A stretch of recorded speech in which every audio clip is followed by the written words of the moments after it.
Assalamualaikum warahmatullahi wabarakatuh. Selamat pagi anak-anak, apa kabarnya hari ini? Semoga semuanya dalam keadaan sehat dan semangat belajar.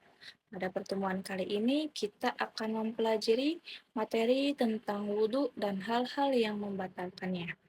Materi ini pasti sudah tidak asing lagi karena setiap hari kita berwudhu sebelum melaksanakan salat. Tetapi, apakah cara wudhu kita sudah benar? Apakah kita sudah tahu apa saja yang bisa membatalkan wudhu? Nah, melalui pembelajaran hari ini kita akan membahas semuanya secara bersama-sama. Baik anak-anak, sebelum masuk ke materi, coba kalian pikirkan dulu mengapa kita harus berwudhu sebelum salat? Betul, karena wudhu itu merupakan syarat sah salat. Selain itu, wudhu juga mengajarkan kita untuk selalu menjaga kebersihan dan kesucian diri. Islam sangat memperhatikan kebersihan sehingga sebelum menghadap Allah Subhanahu wa taala, kita dianjurkan untuk membersihkan diri terlebih dahulu.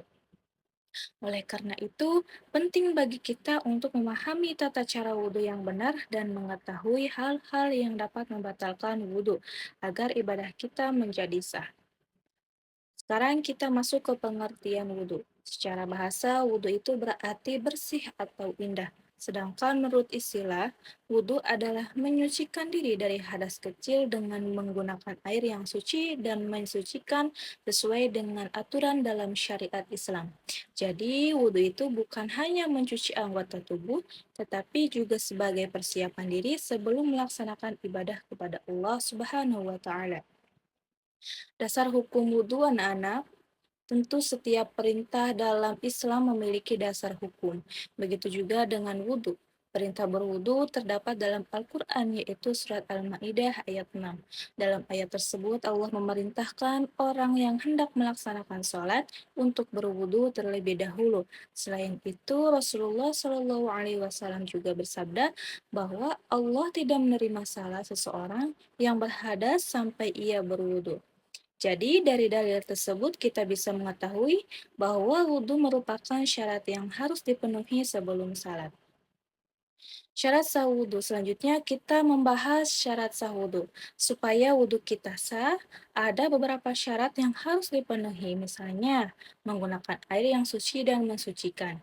Tidak ada sesuatu yang menghalangi air mengenai kulit dan mengetahui tata cara berwudhu. Kalau syarat-syarat ini tidak dipenuhi, maka wudhu kita menjadi tidak sah. Nah, sekarang kita masuk ke rukun wudhu. Siapa yang masih ingat ada berapa rukun wudhu? Benar, ada 6, yaitu yang pertama niat, lalu membasuh wajah, membasuh kedua tangan sampai siku, mengusap sebagian kepala, membasuh kedua kaki sampai mata kaki, dan dilakukan secara tertib. Rukun ini wajib dilakukan, jadi jangan sampai ada yang terlewat. Selain rukun, ada juga sunnah-sunnah dalam berwudu. Contohnya, membaca basmalah, mencuci telapak tangan sebelum berwudu, lalu berkumur, lalu membersihkan hidung, lalu mendahulukan anggota tubuh sebelah kanan. Membasuh setiap anggota 3 kali dan membaca doa setelah selesai berwudu. Walaupun hukumnya sunnah, kalau kita mengerjakannya, tentu akan menambah pahala dan menyempurnakan wudhu kita. Sekarang kita lihat urutan berwudu yang benar.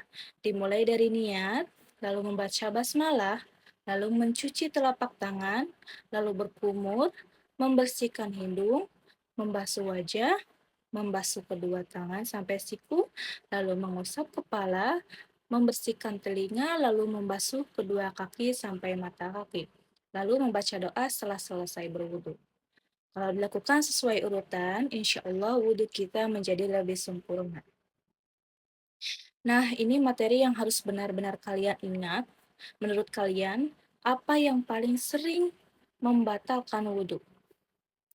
Ya, salah satunya adalah keluarnya sesuatu dari kubul atau dubur, seperti buang air kecil, buang air besar, atau kentut. Selain itu, tidur nyenyak hingga hilang kesadaran, pingsan, dan beberapa hal lain menurut pendapat ulama juga dapat membatalkan wudhu. Kalau wudhu kita batal, tentu kita harus berwudhu kembali sebelum melaksanakan sholat. Anak-anak, Dalam beberapa pembahasan memang ada perbedaan pendapat di kalangan ulama, misalnya mengenai bersentuhan dengan lawan jenis atau keluarnya darah. Lalu ada ulama yang berpendapat membatalkan wudhu dan ada juga yang berpendapat tidak. Perbedaan seperti ini adalah hal yang biasa dalam ilmu fikih. Yang terpenting kita menghargai setiap pendapat yang memiliki dasar dari Al-Quran dan hadis. Sekarang kita bahas hikmah berwudu.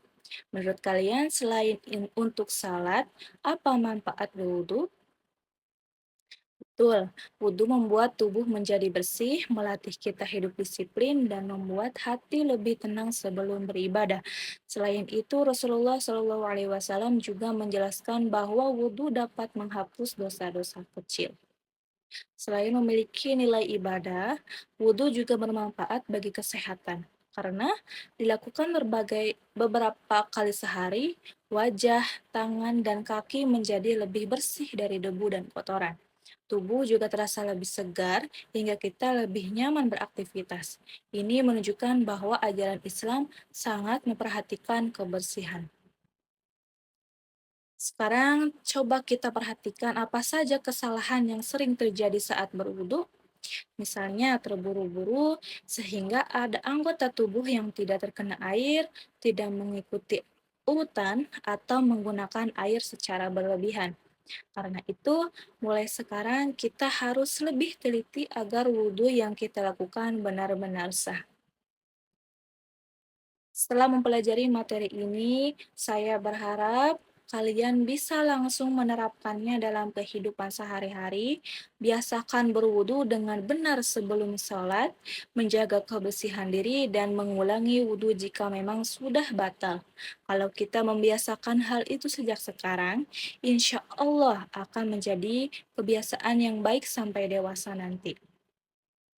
Baik anak-anak, sebagai penutup dapat kita simpulkan bahwa wudhu adalah salah satu syarat sah salat yang harus dipahami oleh setiap muslim. Oleh karena itu, kita perlu mengetahui pengertian syarat, rukun, tata cara, dan hal-hal yang membatalkan wudhu agar ibadah yang kita lakukan benar dan sesuai dengan tuntunan agama. Semoga setelah pembelajaran hari ini kita bisa lebih memperhatikan cara berwudhu dan membiasakannya dengan benar-benar dalam kehidupan sehari-hari. Baik, cukup sekian pembelajaran kita hari ini. Terima kasih atas perhatian kalian. Wassalamualaikum warahmatullahi wabarakatuh.